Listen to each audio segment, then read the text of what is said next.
When you are writing a story, short or long, the hardest thing can be how to get started. Sometimes that is the most difficult part of writing.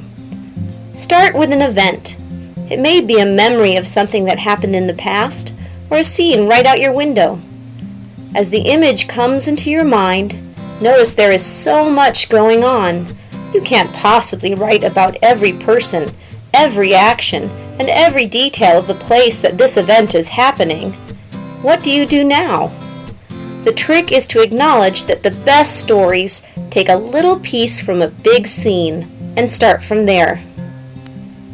You can't write about every baseball player on an entire baseball team in the first paragraph. You start with a single person experiencing a single event.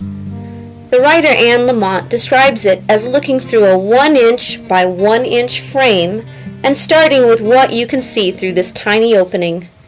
Here you have a whole group of kids playing. You can't start with everyone's feelings and personalities. Look at how many things are happening. Let's take it down to a 1 by 1-inch focus. What is interesting? Look at this young boy looking for bugs. It might not be as exciting as the two kids playing baseball, but the idea of a loner who is obsessed with ants may take your fancy. That could be a great story. Anne Lamott tells us to always start with a character and let the plot or storyline develop from an interesting person. Take a moment and write 5 personality traits that this young boy might have. Is he shy or outgoing? Why does he love ants?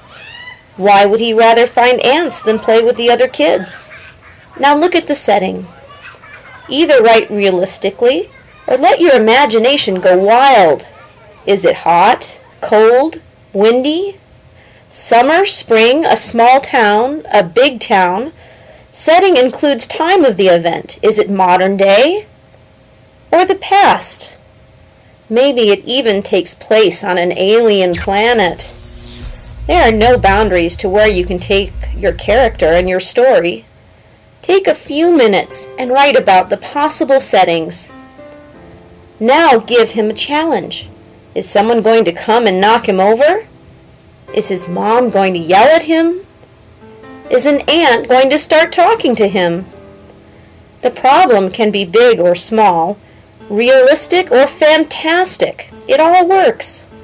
Finish by writing down 5 possible challenges he might face. Now go out and find your own story to tell. Remember, to start, you just need to take any idea and break it down into very small parts. Find an interesting character and put him or her into a well-described setting. Present a problem or dilemma, and you are set. You have the start to a great story.